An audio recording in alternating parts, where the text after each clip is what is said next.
of a more pleasant way to spend an afternoon than paddling down an English river in an open canoe like this one. Of course, today we think of canoes like this as just a means of recreation. But to the people who invented them, they were far more important. They were both the means of finding food and of getting about. Today I'm on the River Wye, and that has to be one of the most beautiful rivers in Britain. It rises in the Welsh Cambrian Mountains and flows 130 miles to Chepstow. If you've ever had a go in one of these canoes without any training, you'll probably have found that you went round in circles, or even, in the worst situation, bounced from bank to bank of a river like a zigzag. And that's because there's a knack to keeping it in a straight line. And that's this stroke, called the J stroke. The paddle gives you power and then steering at the end. Personally, I prefer the Canadian canoe to kayaks because there's more freedom, there's more movement. I can travel in it and carry lots of gear with me, which enables me to be comfortable. It's a great way to celebrate a journey down a river.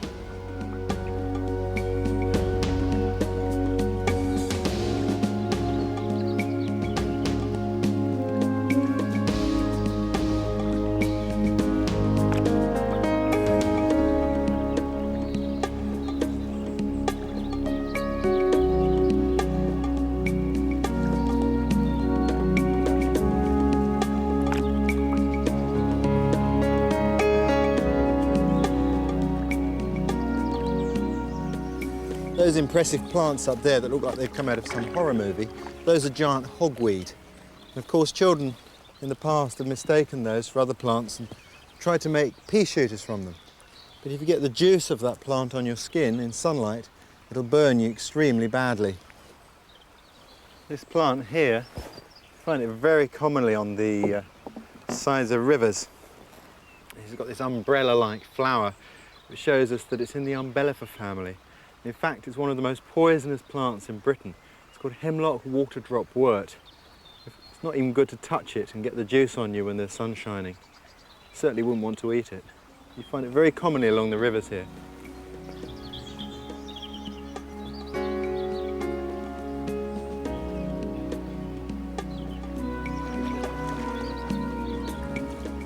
Of course, the real magic of the Canadian canoe is that you can carry more gear than you would on your back. And that means that when you reach a campsite, you can be much more comfortable. The nice thing about this tent is it's based on the design of a European teepee called a kota. But it's been modified so that it's easy to put up with just one pole. But it reminds me just the same of native teepees that I've stayed in other parts of the world. Ta-da!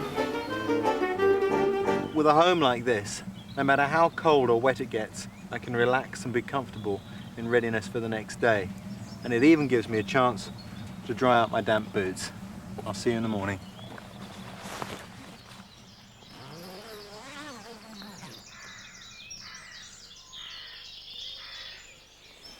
For the native people in the Great Lakes area of North America, a canoe like this was an important resource because you can hunt from a canoe, sneak up on animals on the waterway. They even developed a silent canoe paddle to enable them to do that, and this is it.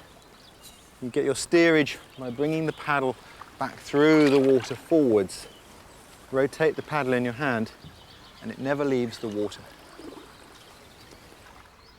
On waterways, there are all sorts of plants that can be eaten.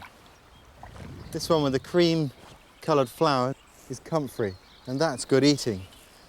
The best bit is the root. One of the nice things about this plant is that you don't have to destroy the plant to get your food. You can divide it so half will continue growing. And it's here.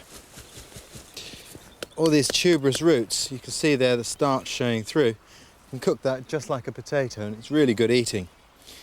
Another good thing about this plant, when you're on the river, if you're caught short without loo paper, it's a good alternative.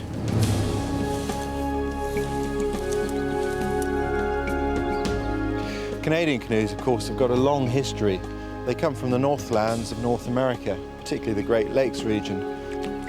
North America was opened up by the canoe in the fur trade era.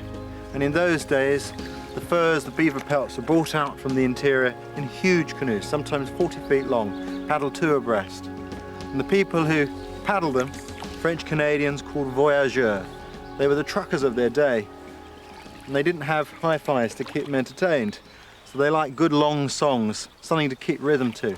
One of the old classics was Alouette.